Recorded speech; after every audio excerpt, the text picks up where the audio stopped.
Welcome प्यारे dear students, डीएनयू की teach में आपका स्वागत है। तो आपके लिए आपके जो अभ्यास प्रश्न पत्र चल रहे हैं इसका आपको पूरा का पूरा सॉल्यूशन लेकर आ चुका हूँ। कक्षा 10वीं के लिए आपके गणित का, ठीक, कक्षा 10वीं के लिए आपके गणित का पूरा सॉल्यूशन लेकर आया हूँ।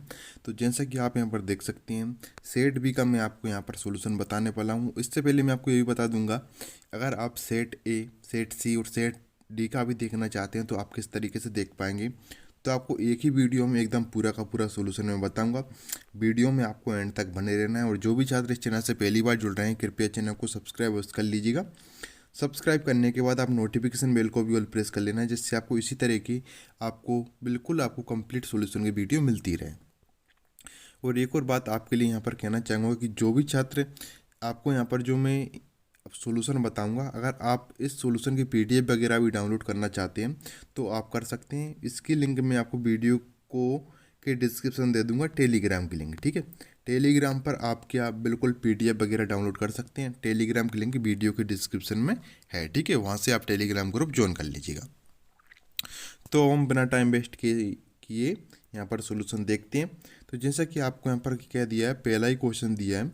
पहला क्वेश्चन, सही विकल्प चुनिए। इसका आपका फर्स्ट है, संख्याओं 5 और 10 का महत्तम समवर्तक एचसीएफ होगा। तो इसमें आपको ऑप्शन दिए गए हैं 0, 1, 5 और 10। तो इसका आपका जो सही उत्तर रहेगा पहले नंबर का आपका हो जाएगा सी नंबर का। महत्तम समवर्तक पूछा है तो 5 इसका सही उत्तर हो जाएगा। तो आप आपकी जो उत्तर पुस्तिका है उसमें आप नोट कर लें, आपको सी नंबर का सही उत्तर 5 है इसका। इसके बाद आपको यहाँ पर दिए, यदि किसी द्विघात बहुपद a x square plus b x plus c के शून्य अल्फा और बीटा हो तो अल्फा प्लस बीटा का मान होगा।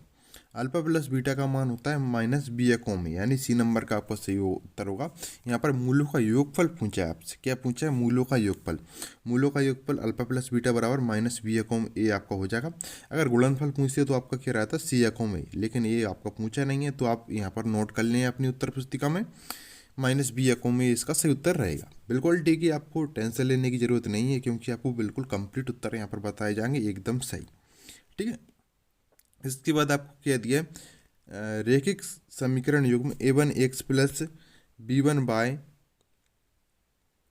प्लस c1 बराबर 0 तथा a2 x plus b2 y plus c2 बराबर 0 के कोई हल नहीं होने की शर्त है। कोई हल नहीं होने की शर्त है, इसमें ऐसा पूछा है तो आपका क्या रहेगा, यहाँ पर बी नंबर का आपका सही उत्तर हो जाएगा a1/a2 बराबर b1/b2 not equal to c1/c2। तो आपके कोई हल नहीं होने की शर्तें होती है, ठीक है। अनंत आने हल पूछते तो फिर आपकी ये हो जाती है, लेकिन ये नहीं पूछा है तो आपको कौन से नंबर का आपको सही कर लेना है, बी नंबर को आपको सही कर लेना है, ठीक। तो यहाँ पर आपसे एक और बात छोटी सी कहना चाहूँगा, अगर आपने अभी तक इस वीडियो को लाइक नहीं किया, लाइक कर दीजिएगा हमारे मोटिवेशन के लिए। और आप इस वीडियो को अपने सभी दोस्तों को शेयर कर दीजिएगा, शेयर ज़रूर कर दीजिएगा इस वीडियो को, ठीक है, अपने सभी दोस्तों को, जिससे आपके सभी दोस्त भी इस वीडियो का लाभ उठा सकें, ठीक है। और वो भी आपके जो आपको अभ्यास पुस्तिका दिए हैं, ठीक है, अभ्यास प्रश्न पत्र, इसमें आपको अच्छे से अच्छे नंबर ला सकें। यहाँ पर पूछा है, एपी समांतर श्रेणी 1, -1, -3, -5 में सारवंतर है। सारवंतर आपका हो जाएगा यहाँ पर 2। इसके बाद यदि एक त्रिभुज में किसी एक भुजा का वर्ग अन्य दो भुजाओं के वर्गों के योगफल के बराबर हो तो पहली भुजा का सम्मुख कोण होगा। तो जैसे कि इसमें क्या पूछा आपको, यदि एक त्रिभुज में किसी एक भुजा का वर्ग अन्य दो भुजाओं के वर्गों के योग के बराबर हो तो पहली भुजा का सम्मुख कोण होगा। तो जिससे ऐसे कि यहाँ पर आप ऐसे कि मान के चलो, ये यहाँ पर इस तरीके से, ठीक है, एक जैसे कि मान के चलो इन दो भुजाओं का वर्ग तीसरी भुजा के बराबर होता है तो कौन सा त्रिभुज होता है, जैसे त्रिभुज आपका होता है समकोण। लेकिन यहाँ पर एंगल पूछा है तो जे वाला एंगल कितने डिग्री का बनता है, 90 डिग्री का बनता है। तो 90 डिग्री आपका सही उत्तर हो जाएगा, ठीक है।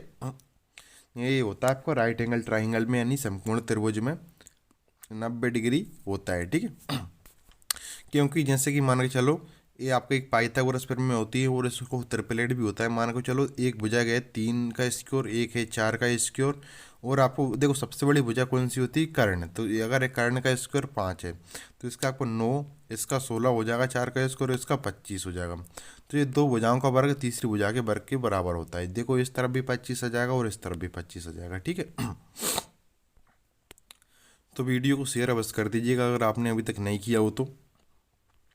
इसके बाद दिया आपको बिंदुओं A1 -2 और बी में आपको दिया है -3 4 को मिलाने वाले रेखाखंड के मध्य बिंदु को निर्देशांक होंगे। तो आपको मध्य बिंदु के निर्देशांक होंगे हो जाएंगे आपके 1 और -1, ये भी नहीं रहेंगे सॉरी, आपको -1 और 1 ही रहेंगे। क्या रहेंगे? -1 और 1। आप ए वाला नोट कर लें, ए नंबर का क्या कर लें आप, ए नंबर का नोट कर लीजिएगा, -1 और 1, ठीक है, -1 और 1। तो ये आपका सही उत्तर रहेगा। इसके बाद यहाँ पर हमारे प्रश्न क्रमांक ये कंप्लीट होता है। प्रश्न क्रमांक 2 देखते हैं हम। प्रश्न क्रमांक 2 में आपको दिया है 3√2 एक संख्या है। 3√2 एक संख्या है, तो ये आपकी कौन सी संख्या है? एक अपरिमेय संख्या है। कौन सी संख्या? अपरिमेय संख्या है। तो इसको आप यहाँ पर नोट कर लें। PDF वगैरह भी आपको उपलब्ध करवा दूंगा इनके आंसर की, ठीक है। टेलीग्राम पे वो मैं डाल दूंगा, टेलीग्राम आप देख ली, ग्रुप ज्वाइन कर लीजिएगा। टेलीग्राम की लिंक वीडियो के डिस्क्रिप्शन में, ठीक है। इसके बाद आपको दिया है यदि Px एक द्विघात बहुपद है तो Px बराबर 0, तो इसमें क्या होगा? ये आपका कहलाएगा एक वर्ग समीकरण। क्या कहलाएगा? आपका एक वर्ग समीकरण कहलाएगा, ठीक है। यहाँ पर आपके लिख लीजिएगा वर्ग समीकरण। इसके बाद आपको यहाँ पर दिया है किसी द्विघात समीकरण के मूल यदि वास्तविक और समान हो तो विविधकर का मान है। तो विविधकर का मान आपका होगा 0 होगा। क्या होगा? 0। विविधकर का मान 0 होगा, ठीक है। फिर इसके बाद आपको दिया समांतर श्रेणी a+d, a+2d, a+3d का 10वां पद होगा। तो 10वां पद आपका हो जाएगा a+9d। क्या रहेगा 10वां पद? a+9d, ये रहेगा 10वां पद आपका। इसके बाद दिया है वे सभी आकृतियां जिनके आकार समान होते हैं परंतु इनके माप समान होने आवश्यक नहीं है, आकृतियां कहलाती हैं। तो वो कहलाती हैं समरूप।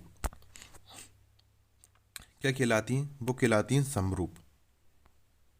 समरूप आकृतियां कहलाती हैं, ठीक है। फिर इसके बाद जैसे कि मान के चलो, इसमें ये आपको थोड़ा मैं समझा देता हूँ। इसमें क्या है? भैया सभी आकृतियां जिनके आकार समान होते हैं परंतु इनके माप समान नहीं होती हैं। यानी मान के चलो ये आपको एक तरीके से आकृति ये दी गई है और एक आपको दी गई है ऐसी आकृति। तो इनका जो आपका अनुपात तो इनका समान रहेगा, लेकिन इसकी क्या लंबाई वगैरह चौड़ाई वगैरह समान नहीं रहेगी, ठीक है।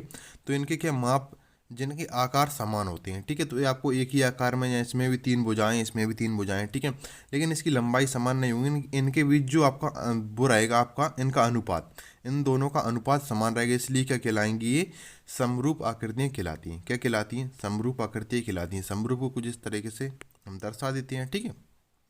तो मैं आपको ये जानकारी के लिए बता दिया मैंने। इसके बाद आपको क्या दिया है? बिंदु 0,4 अक्ष पर स्थित है।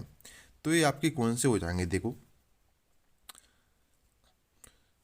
एक्स अक्ष पर आपका y0 होता है, y अक्ष पर आपका x0 होता है, ठीक है। तो 0,4 आपको अक्ष पर स्थित होगा, ठीक है। तो ये आपका हो जाएगा y अक्ष पर, ठीक है। एक्स अक्ष पर क्या होता है? 0 होता है, y0 होता है, और y अक्ष पर क्या होता है? x0 होता है, ठीक है।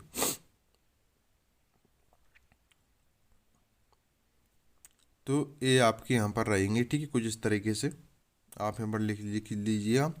तो यहाँ पर आप जैसे कि एक आपको बनाएंगे कि बिंदु 0,4 अक्ष पर स्थित है, ठीक है। तो आपको यहाँ पर y अक्ष कर लीजिएगा आप।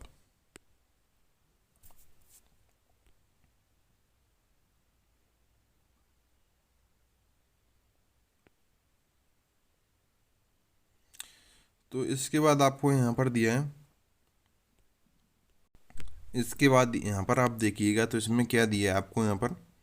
सही जोड़ी आपको यहाँ पर दी गई। सही जोड़ी यहाँ पर हम देखते हैं तो सेक स्क्वायर थीटा -1 क्या दिया है आपको? पहला सेक स्क्वायर थीटा -1, तो ये आपका हो जाएगा यहाँ पर ए आपका tan स्क्वायर थीटा। क्या रहेगा? tan स्क्वायर थीटा आपका सही उत्तर हो जाएगा।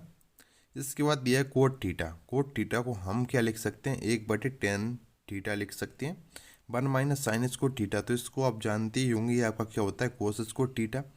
अर्धवृत्त का क्षेत्रफल क्या दिया है, अर्धवृत्त का क्षेत्रफल आपका हो जाएगा 1/2 पाई आर स्क्वायर। ठीक, वृत्त का क्षेत्रफल क्या रहता है पाई आर स्क्वायर, लेकिन अर्धवृत्त पूछा है, उसका जस्ट आधा हो जाता है। ठीक है, वृत्त की परिधि आप जानते हैं क्या होती है 2 पाई आर। क्या होती है 2 पाई आर। मूल बिंदु का निर्देशांक आप जानते ही होंगे, नहीं जानते हो तो लिख लीजिएगा 0,0। तो इस तरीके से आप पूरे का पूरा नोट कर लें। ठीक है, सेक स्क्वायर थीटा -1 आपका ten square theta, cot theta को 1/10 थीटा लिख सकते हैं, और 1 - साइन स्क्वायर थीटा को कोस स्क्वायर थीटा, और अर्धवृत्त का क्षेत्रफल आपको 1/2 पाई आर स्क्वायर। और इसके बाद आपको पूछा है वृत्त की परिधि 2 पाई आर। ठीक है, परिधि क्या होती है पूरी एक बॉर्डर, मानो चलो ये आपका वृत्त है। ठीक है, सही से नहीं बनेगा, ये आपका मान के चलो वृत्त है। ठीक है, इसकी चारों तरफ की जो लंबाई है वो क्या कहलाती है आपकी परिधि। ठीक ठीक है, इसके बाद मूल बिंदु निर्देशांक तो आपको 0,0 होते हैं जी आपका। ठीक है, ये आपका मूल बिंदु है, क्या रहेगा 0,0।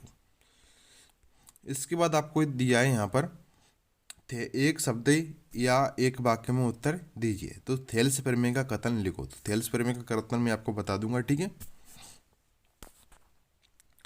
थेल्स प्रमेय का कथन पूरा का पूरा मैं आपको बिल्कुल नोट करवा दूंगा, नहीं तो आप क्या कर लीजिएगा, या गूगल वगैरह की मदद ले सकते हैं। ठीक है, तो आपको लास्ट में लोग मैं आपको क्या इसका आपको टेलीग्राम पर, ठीक है टेलीग्राम पर मैं आपको बता दूंगा, क्योंकि यहाँ पर लिखना पड़ेगी। ठीक है, टेलीग्राम पर बिल्कुल कंप्लीट आपको यहाँ पर एकदम पूरे के पूरे संपूर्ण उत्तर की मैं आपको फोटो की फोटो या पीडीएफ बनाकर सेंड कर दूंगा। ठीक है, इसके बाद क्या दिया, यदि 10 मीटर ऊंचे एक वृत्त की छाया 10√3 सेंटीमीटर है तो सूर्य का उन्नयन कोण कितना होगा। तो इसमें आपको सूर्य का उन्नयन कोण पूछा है, तो इसमें आपको चौथा वाला है आपको। ठीक है, कुछ इस तरीके से आपको यदि 10 मीटर ऊंचे एक वृत्त की छाया 10√3 सेंटीमीटर है तो सूर्य का उन्नयन कोण यहाँ पर बताना है। इसके बाद आपको क्या द्विघात समीकरण ax² + bx + c बराबर 0 के व्युत्कर का सूत्र लिखिए। तो इसका व्युत्कर का सूत्र का फॉर्मूला तो होता है आपका d बराबर b² - 4ac। इसके बाद इसको रुकिएगा, आप सेकंड वाले को बताऊंगा मैं अभी। इसके बाद क्या दिया है आपको यहाँ पर, वृत्त की एक छेदक रेखा वृत्त को कितने बिंदुओं पर प्रतिच्छेद करती है। तो ये करती है केवल एक ही बिंदु पर, केवल एक ही बिंदु पर प्रतिच्छेद करती है, आप नोट कर लें। इसके बाद आपको शंकु के आयतन का सूत्र लिखिए। शंकु का आयतन तो आपको लिखना है v बराबर 1/3 पाई आर स्क्वायर एच, ये आपको शंकु का आयतन का सूत्र हो जाएगा। ठीक है, इसके बाद आपको यहाँ पर दिया है 3,3 4 माइनस सॉरी क्या दिया है 3 3 3 4 5 5 का समांतर माध्य क्या हुआ, समांतर माध्य आपका हो जाएगा इसका 4, क्या रहेगा 4, यानी जस्ट बीच की वैल्यू। ठीक है, आप देख सकते हैं। तो इसका आपको क्या रहेगा 4 इसका सही उत्तर रहेगा। तो इसका आंसर भी आपको क्या टेलीग्राम पर मिल जाएगा। इसके बाद आपको यहाँ पर दिए सत्ता सदी के हैं। तो यदि A B C A P में है यानी समांतर श्रेणी में है, तब बी बराबर a + c/2 है। तो ए आपका बिल्कुल सत्य है। इसके बाद किसी निश्चित घटना की प्रायिकता का मान 1 होता है, तो ए भी आपका सत्य है। गोले का संपूर्ण पृष्ठ बराबर पाई आर स्क्वायर होता है तथा आर गोले की त्रिज्या है, तो ये आपका सत्य। देखो गोले में ऐसे कि यहाँ पर आपको त्रिज्या वगैरह मान के चलो एक संपूर्ण आपका गोला है। ठीक है, तो इसमें आपको क्या पूछा है, गोले का संपूर्ण पृष्ठ। देखो गोले का संपूर्ण पृष्ठ तो ये आपका पाई आर स्क्वायर नहीं होता है, कि पाई आर स्क्वायर वृत्त का क्षेत्रफल होता है। गोले का क्षेत्रफल जैसे कि आपका क्या है गोला, गोले का आयतन आप जानते होंगे 4/3 पाई आर स्क्वायर होता है। ठीक है, pi r square pi r cube होता है। ठीक है, 4/3 कन्फर्म 4/3 पाई आर क्यू होता है, लेकिन ऐसा नहीं है, ये आपका असत्य हो जाएगा। क्या रहेगा, असत्य हो जाएगा।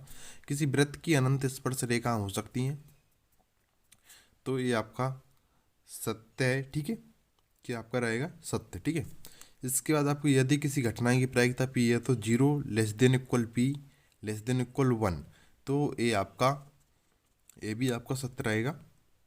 क्षैतिज तल के ऊपर की ओर देखने पर दृष्टि रेखा क्षैतिज रेखा के साथ अवनवन कोण बनाती है, तो ये आपका सत्य रहेगा। क्षैतिज तल से ऊपर की ओर देखने पर कौन सा कोण बनता है? उन्नयन कोण बनता है, लेकिन अवनमन कोण दिया है तो ये आपका सत्य हो जाएगा। इसके बाद कुछ इस तरीके से आपको यहाँ पर क्वेश्चन दी गए, जिन्हें दर्शाइए कि 5√3 एक अपरिमेय संख्या है। तो आपको एलसीएम वगैरह के, ठीक है, तो इनके आपको पूरे के पूरे में उत्तर, आपको इसी का पार्ट 2 आएगा। पार्ट 2 में आपको 2 क्वेश्चंस के उत्तर बच रहे हैं, या तो आप पार्ट 2 में देख लीजिएगा, नहीं तो आप कुछ देर बाद इस वीडियो को देख रहे हैं तो अभी आप जस्ट इस वीडियो के डिस्क्रिप्शन में जाइए। डिस्क्रिप्शन में इसकी आपको लिंक मिल जाएगी, ठीक है, इसकी पूरी की पूरी लिंक मिल जाएगी आपके नेक्स्ट पार्ट 2 की। तो उस पार्ट 2 की मदद से आप इसके आगे के उत्तर देख सकते हैं, ठीक है। आई होप कि आपको वीडियो हेल्पफुल लगी। अगर आपको वीडियो हेल्पफुल लगी तो इस वीडियो को लाइक अवश्य कर दीजिएगा, और चैनल को सब्सक्राइब नहीं किया सब्सक्राइब कर लीजिएगा, ठीक है। सभी दोस्तों को शेयर बस करिएगा। तो मिलते हैं पार्ट 2 में। Thank for watching video.